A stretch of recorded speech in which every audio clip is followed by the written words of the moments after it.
Bom dia, o nosso grupo vai falar sobre laminopatia e envelopatia e sua relação com a biologia celular e genética.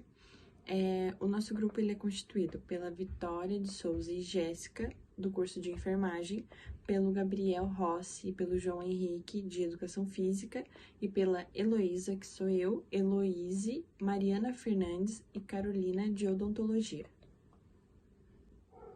A gente escolheu, então, o artigo Laminopatias e Fisiologia Terapêutica, da Sara Cristina Videira.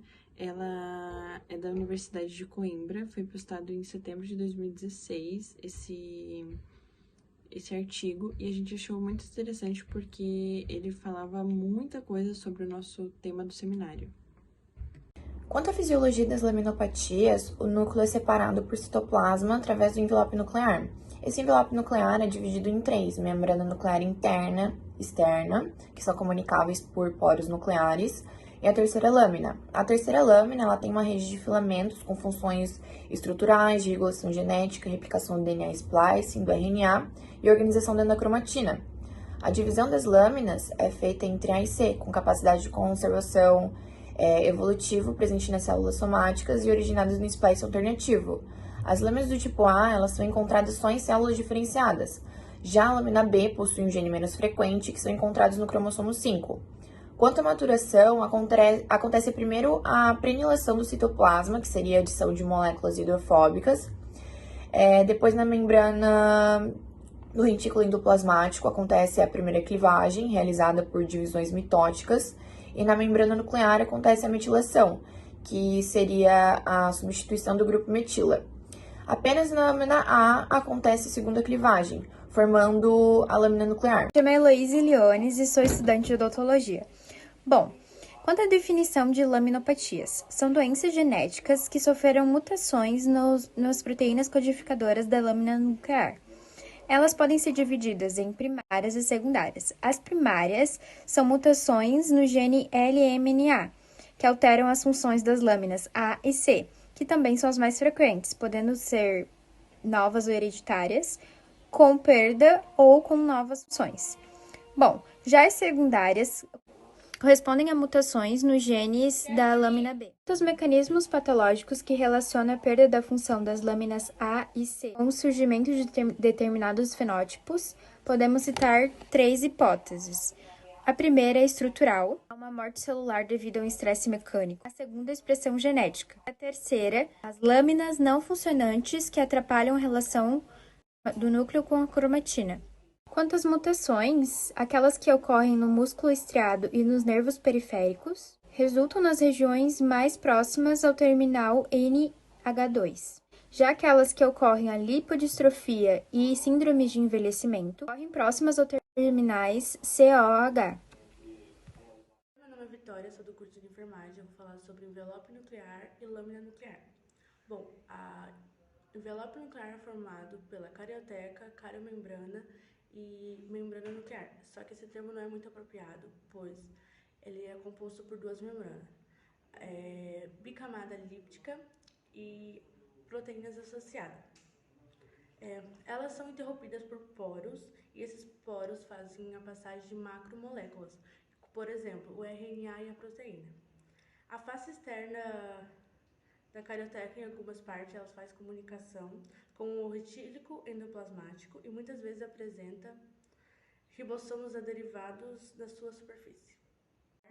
Presente na aplicação contra a membrana interna do núcleo. O núcleo é uma camada de proteína de fibrilares. Os macrotúbulos são componentes mais rígidos do citoesqueleto.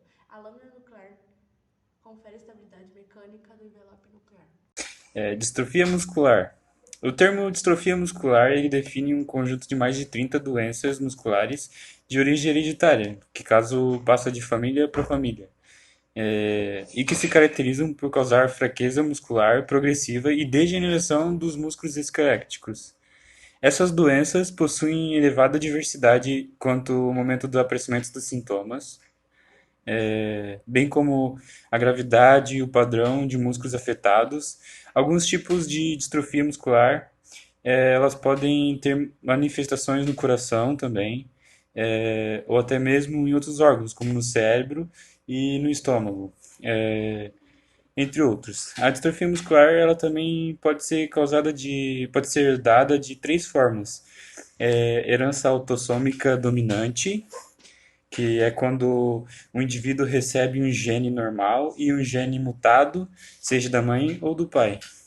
A herança autossômica recessiva, que é quando ocorre ambos os pais possuem um gene com anomalia genética, mas não desenvolveram a perturbação muscular. E a herança recessiva, ligada ao cromossomo X, que acontece quando o gene anormal ele se encontra presente em um dos dois cromossomas X, presente no cariótipo da progenitora. E é isso. Meu nome é Jéssica, eu sou estudante de enfermagem e vou falar sobre a neuropatia. A neuropatia, ela atinge o sistema nervoso, podendo ser motora, sensitiva ou autônoma. As causas são multifatoriais. Pode ser em decorrência de complicações da diabetes mellitus, alcoolismo, carência vitamínica, intoxicação por metais pesados como chumbo ou medicamentos e o fator genético, que nesse caso entra a doença de Charcot-Marie-Tooth, que é uma duplicação da lamina B1. Em casos raros, ocorre a perda do gene promotor, o LMNB1, e destrói a bainha de mielina, comprometendo a transmissão dos impulsos nervosos. Geralmente ocorre entre os 40 e 50 anos, os sintomas e o diagnóstico eles são similares ao da esclerose múltipla, há alterações na motricidade voluntária, disfunção cerebelar e ataxia.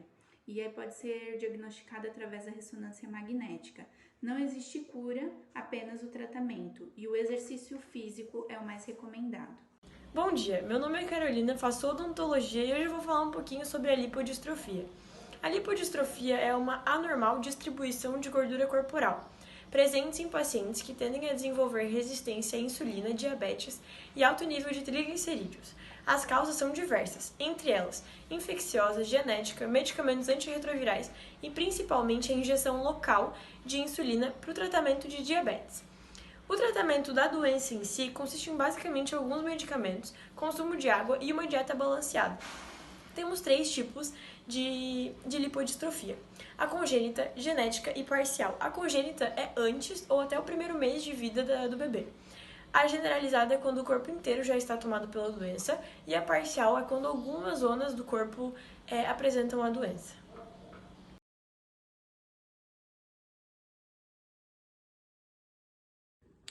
Oi, meu nome é Luísa, sou de odonto. Eu vou falar sobre a síndrome do envelhecimento prematuro, ou também chamada como síndrome progeroide. O que acontece? Quando uma criança ou adolescente ele começa a aparecer características fenotípicas de envelhecimento.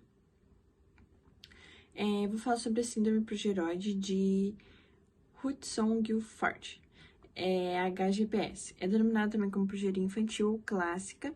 É uma doença genética autossômica dominante, extremamente rara e fatal. Estima-se que afete 1 a cada 8 mil recém-nascidos. O que acontece? A acumulação de progerina é a base da fisiopatologia do HGPS, uma vez que a acumulação dessa proteína anormal altera a estrutura do envelope nuclear e naturalmente compromete a função nuclear. Ela também está ligada à lâmina A. Os indivíduos com HGPS têm uma taxa de envelhecimento cerca de 7 vezes maior do que uma pessoa normal. Mesmo que às vezes a criança ela não nasça com a aparência da síndrome, ela no primeiro ano de vida já é possível ver esses traços, ou se não, na adolescência. Boa noite, meu nome é Gilon Henrique e eu irei apresentar hoje sobre a síndrome de overlap. A síndrome de overlap se caracteriza pela presença de 2 ou mais doenças autoimunes no mesmo paciente. Um dos vários exemplos dessa síndrome seria a associação entre a esclerodermia com a miosite, e ambas estão sendo mostradas no slide. A esclerodermia é a figura 1 e a miosite é a figura 2. Algumas das alterações cutâneas apresentadas nessa síndrome é a dispneia, que é a falta de ar, ou seja, o desconforto respiratório. E também é relatado uma diminuição de força muscular e de um agravamento progressivo com cerca de 1 ano de evolução. E esta é a síndrome de Overlap.